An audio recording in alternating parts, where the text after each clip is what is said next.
लेकिन बात जम्मू कश्मीर के बाजारों की भी करते हैं, क्योंकि जहां पर मुल्की सतह पर महंगाई की शरह मुसलसल बढ़ रही है। अफराते ज़र में हमने कभी कमी, कभी उतार चढ़ाव के बीच कभी ज्यादा भी हमने होती देखी, लेकिन बढ़ती कीमतों से आम आदमी जहां बेबस है, वहीं जम्मू कश्मीर के अंदर महकमा फूड, जिस पर इल्जाम यह है कि जो मुकर्ररा रेट लिस्ट है, जो सरकारी नरखनामे हैं, वो जारी तो सरकारी दफातर से कर दिए जाते हैं, लेकिन मुख्तलिफ इलाकों से शिकायत ये मौसूल हुई है कि बाद में इन पर कोई नजरसानी नहीं हो रही है, किसी तरह की कोई चेकिंग का कोई यहाँ पर निजाम नहीं है। मुख्तलिफ हिस्सों के अंदर चाहे वो सब्जियां हो, चाहे वो फ्रूट्स हो, रिवाइज लिस्ट हमेशा सामने आती है, नरखनामे सामने आए हैं, लेकिन इन पर अमल दरामद करने में महकमा खुद नाकाम रहा है, चूंकि अलग अलग जगहों पर चिकन की कीमतें हर दुकान से मुख्तलिफ होती हैं, ये भी शिकायत मौसूल हो रही हैं, और गोश्त की कीमतें या इसके मयार पर कोई नजर नहीं है, कोई चेक नहीं होता है, इस तरह की भी इतलात है। और महकमा फूड के खिलाफ सख्त बरहमी का इजहार सिविल सोसाइटी की तरफ से भी वादी के अंदर और जम्मू के अंदर भी किया जा रहा, उस वक्त जब तेल की कीमतें बढ़ रही हैं, दालों की कीमतें बढ़ रही हैं और दीगर जो अशिया खुदरोश है उसकी कीमतें मुसलसल आसमान छू रही हैं। अब जनाब आज ये खबर करने का मतलब क्या है जी? जब हमने कल ही आपको अफरात ज़र के हवाले से खबर बताई थी, मामला ये था कि जनाब हुकूमती इदारों की तरफ से, कंज्यूमर अफेयर्स और पब्लिक डिस्ट्रीब्यूशन की तरफ से बाज़ाब्ता तौर पर एक रेट लिस्ट जारी की गई, जिसमें हर एक चीज़, फल और सब्जियों को लेकर दाम मुकर्रर किए गए, और ऐसा लग रहा था कि विद इन 24 आवर्स जो है ये इतलाक जनाब मार्केट के अंदर होगा। लेकिन कल पूरे दिन खंगालने के बाद, एंटायर जम्मू कश्मीर के अंदर खंगालने के बाद मालूम पड़ा कि हुक्म हाकिम जो है वो तो चल ही नहीं रहा है, और मनमानी दामों पर सब्जियां भी फरोख्त हो रही हैं और फल फ्रूट भी उसी तरीके से बेचे जा रहे हैं। बेचने वालों से जब पता किया तो कहा जनाब मंडी के भाव ऐसे हैं, और मंडी वालों से जब पूछा गया तो पीछे से दाम ऐसे है। तो जब ये रेट्स तयन किए गए और ये आई वॉश किया गया जनाब आम लोगों के लिए, उन्हें कहा गया कि एक राहत होगी, तो क्या उन चीज़ों का ख्याल नहीं रखा गया? सीधे श्रीनगर चलेंगे, हिलाल आंजुरी हमारे साथ ज्वाइन कर चुके हैं। हिलाल, बहुत शुक्रिया जी ज्वाइन करने के लिए। बड़ा इंपॉर्टेंट ये है कि सरकार ने निरखनामा जारी किया, कहा कि साग जनाब रेट क्या होगा, आपकी मूली, शलगम, प्याज, टमाटर, आलू, हर एक चीज की रेट्स बता दी, और कहा कि इसका इतलाक जी फौरी होगा क्योंकि मशावरत के बाद रेट्स जारी कर दी गई। पिछले 2 दिन से जो हम मार्केट का रेट देख रहे हैं वो बतदरीज उसी तरीके से है जो आज से 1 हफ्ता पहले था। जिस तरीके से आलू, प्याज, टमाटर बिक रहा था बड़े दामों पर, ऊंचे दामों पर, वही दाम आज भी। सरकारी निरखनामे का इतलाक कहीं पर भी नहीं है। तो क्या मैं ये समझूं कि CAPD महकमा, जिसके पास एनफोर्समेंट डिपार्टमेंट भी है, वो सिर्फ एक खानापुरी के लिए अब महदूद हो गया है और ग्राउंड जीरो पर कोई भी दिलचस्पी वो नहीं दे रहा है? बिल्कुल ऐसी ही सूरत हाल है, क्योंकि आज ये पहली बार नहीं है, इससे पहले भी हमने देखा है, कई सारी स्टोरीज हमने भी इस हवाले से कैरी की है।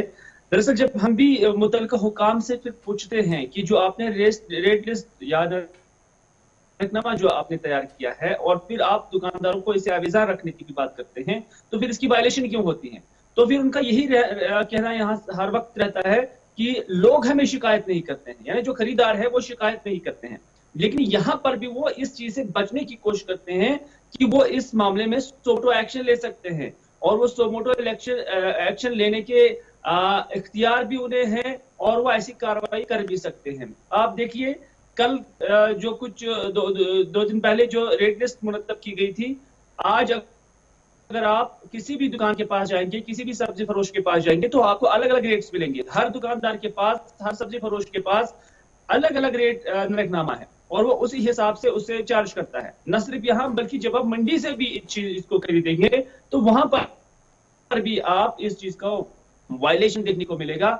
और इसमें बड़ी बात यह है कि जो महकमा उमूरी सार्फिन है, उन्होंने कभी भी इन सब्जियों के दामों को सही डगर पे रखने के लिए कोई कार्रवाई नहीं की, बल्कि माह रमजान के महीने में सिर्फ ये अलग अलग बाजारों में जाकर नरखनामे वहां पर चेक करते हैं, और जब हम अमली स्तर पर देखते हैं तो बाकी राउंड द क्लॉक हो या पूरे 12 महीने हो, फिर कोई भी डिपार्टमेंट का कोई भी पुर्जा कहीं पर नजर नहीं आ रहा है, और इन रेट्स की हमेशा वायलेशन ही देखने को मिल रही है।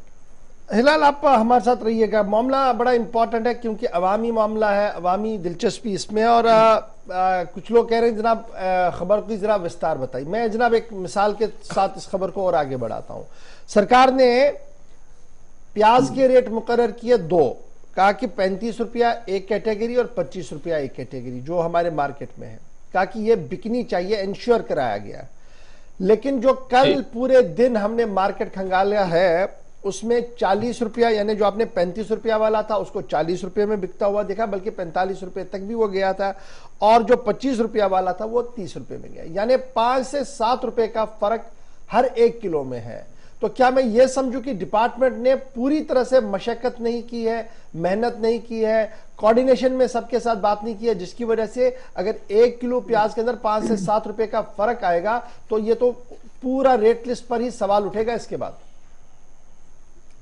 मैं बोल रहा हूँ गौर साहब की एक रस्म बनाई गई है कि जो स्टेक होल्डर्स है उनको ऑन बोर्ड भी लिया जाता है और उसके बाद रेट्स तय भी किए जाते हैं, लेकिन फिर एक इस तरह का कॉम्प्रोमाइज चलता है कि फिर इन्हीं रेट्स की वायलेशन होती है। क्योंकि जब तक ना आप ये नैरेटिव सोसाइटी से खत्म करोगे कि पहले हमें कोई खरीदार आ जाएगा और वो 5 रुपए के लिए फिर महकमा उमूर सार्फिन के दफ्तर जाएगा, पुलिस स्टेशन जाएगा, तहसील ऑफिस जाएगा और वहां पर रिटन एप्लीकेशन करेगा, तब जाकर वो एक्शन लेंगे। ये नैरेटिव यहाँ सोसाइटी से खत्म हो जाना चाहिए। यही नैरेटिव जो है ये मीट फरोशों के वक्त भी हम देखा कि इसी को सेट किया गया था कि डिपार्टमेंट कहती थी कि यहाँ कोई नहीं आता है, हमें कोई शिकायत नहीं करता है, क्योंकि उन्हें पता है कि जब आपको 35 रुपए में प्याज किलो या कोई भी चीज खरीदती है और वो 40 रुपए में, तो आम नागरिक यही कहता है कि 5 रुपए के लिए कहां मैं आप जाऊंगा कि इसको मैं शिकायत करूंगा। क्या मैं इसमें पहले 20 रुपए ऑटो का किराया लगाऊं, 30 रुपए ऑटो का किराया लगाऊं। फिर उन्हें ये भी पता है कि डिपार्टमेंट की जानब से एक्शन क्या ली जाती है। सबसे बड़ी बात यह है कि ट्रस्ट डेफिसिट है, उन्हें भरोसा ही नहीं है। ट्रस्ट डेफिसिट बड़ा इंपॉर्टेंट आपने बताया, ट्रस्ट डेफिसिट है। और यही वजह है कि जनाब ट्रस्ट डेफिसिट का मतलब अगर सीएपीडी साहब के डायरेक्टर हमारे हैं, असिस्टेंट डायरेक्टर है, डिप्टी डायरेक्टर्स हैं, सुपरवाइजर्स है, स्टोर कीपर्स है, और एक अलहदा विंग हमारी एनफोर्समेंट विंग है, चाहे वो म्युनिसिपल कॉर्पोरेशन के ताबिया है या चाहे वो अपनी जनाब डिपार्टमेंट के ताबिया है, सीएपीडी डिपार्टमेंट के ताबिया है। यानी सरकार ने एक मैकेनिज्म तो बनाया है, लेकिन क्या उनके घर में चावल नहीं आते, सब्जी नहीं आती, दूध नहीं आता, वो भी तो उसी मार्केट से खरीदते? क्या उन्हें इस बात का इल्म नहीं है कि क्या कुछ हो रहा है? तो ये सोमो मोटिव तो हो सकता था, लेकिन न जाने क्यों नहीं किया जा रहा है। लेकिन बड़ी बात यह है कि आम आदमी इंतहाई परेशान है और हुकूमत की बेबसी यहां पर साफ नजर आ रही। बहुत बहुत शुक्रिया जी हिलाल हमारे साथ ज्वाइन करने के लिए जी। बढ़ते हैं जी।